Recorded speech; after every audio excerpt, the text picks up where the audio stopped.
Adesso vi parlo di una storia che ho scoperto per caso durante una delle manifestazioni che si sono tenute in questi giorni a sostegno, insomma, delle donne e della loro voglia e volontà di emanciparsi da un sistema patriarcale che purtroppo vediamo continua a mietere vittime, le ultime 2 purtroppo proprio ieri. Ho incontrato queste giovani donne, queste ragazze con dei cartelloni meravigliosi fatti con la tecnica del decoupage, quindi disegni, illustrazioni, ritagli di giornale, tutto insieme a comporre quasi un quadro. Devo dire che erano dei cartelloni diversi da quelli a cui siamo abituati, quindi mi hanno colpito. Le ho avvicinate e ho scoperto questo, perché così funziona un po' il nostro lavoro, si chiacchiera, si scopre, si scoprono nuovi mondi. Ho scoperto che esiste un'associazione che si chiama Cheat Cheat e che è un'associazione di donne pensata per altre donne che sono nel carcere di Taranto. Ne parliamo adesso con la presidente Irene Dalò. Ciao Irene, ben trovata. Ciao Marina, ciao a tutti. Dunque, allora, ecco Irene, ci racconti come nasce questa associazione e cosa fate con le detenute nel carcere di Taranto? Sì, allora Cheat Cheat nasce precisamente dall'anno scorso, dalla volontà di realizzare un laboratorio teatrale nel carcere e nella sezione femminile. Io sono laureata in teatro e arti performative a Venezia e poi ho lavorato come tirocinante e volontaria nel carcere di Volterra nella compagnia di Armando Punzo e Cinzia De Felice. Meravigliosi, tra l'altro, parentesi. Sì, vi ringrazio molto. Lì ho imparato tanto e imparo molto perché insomma lavoro ancora come volontaria, e quando sono tornata a Taranto, con un confronto con delle amiche e ragazze, ho deciso con loro di iniziare questo percorso di Cheat Cheat nella città di Taranto nella sezione femminile. Il nostro desiderio era quello di lavorare con le donne, proprio perché il nostro progetto teatrale parte dal femminismo intersezionale. A Taranto abbiamo incontrato tanti ragazzi che volevano partecipare con noi a questa associazione e che hanno prontamente deciso di far parte dell'associazione, non solo donne, ci tengo a precisarlo. Bello!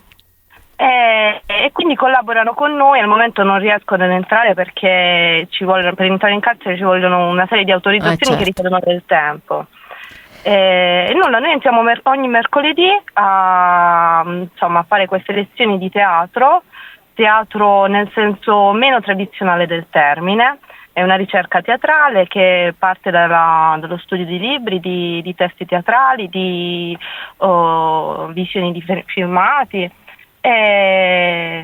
Insomma, per adesso siamo ancora all'inizio, una prima fase, perché è da un paio di mesi che entriamo. Qual è il riscontro che avete dalle detenute? Insomma, piace questo tipo di percorso? Bella l'idea di farle partecipare attivamente a una manifestazione che in qualche modo le riguarda, anzi le riguarda senza in qualche modo.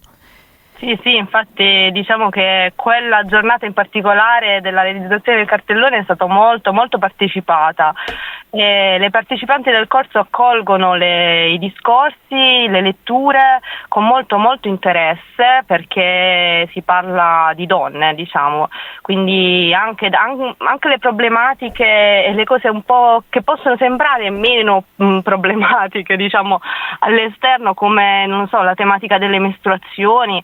Quando affrontiamo diverse tematiche problematiche, sono molto molto partecipi e attive, e prendono appunti, facciamo delle improvvisazioni, insomma che è un laboratorio teatrale a tutti gli effetti, è solo il contesto che è un po' diverso dal solito. Certo, ed è il mercoledì pomeriggio, dicevi, o il mercoledì mattina? Mercoledì pomeriggio, entriamo ogni mercoledì dalle 3 alle 5. Dicevi che è un po' difficile ovviamente entrare proprio concretamente e fisicamente il carcere, ma è possibile darvi una mano? Come si fa a conoscere la vostra realtà, se ci dai dei contatti, dei riferimenti?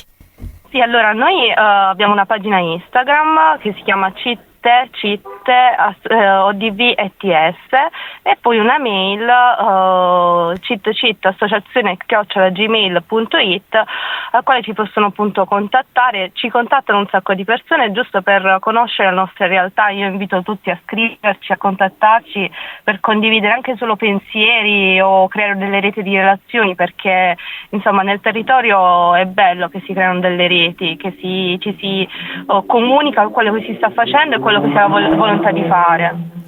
Noi lavoriamo per questo come radio, ci piace essere tessitori di incontri anche, quindi chissà che magari dall'altra parte non ci sia qualcuno che è interessato a far parte di questa associazione o a dare una mano a questi ragazze e ragazzi che hanno pensato a questo progetto in carcere con le detenute. Intanto grazie Irene Dalò, in bocca al lupo per questo progetto. Grazie a te, grazie mille. Grazie a te.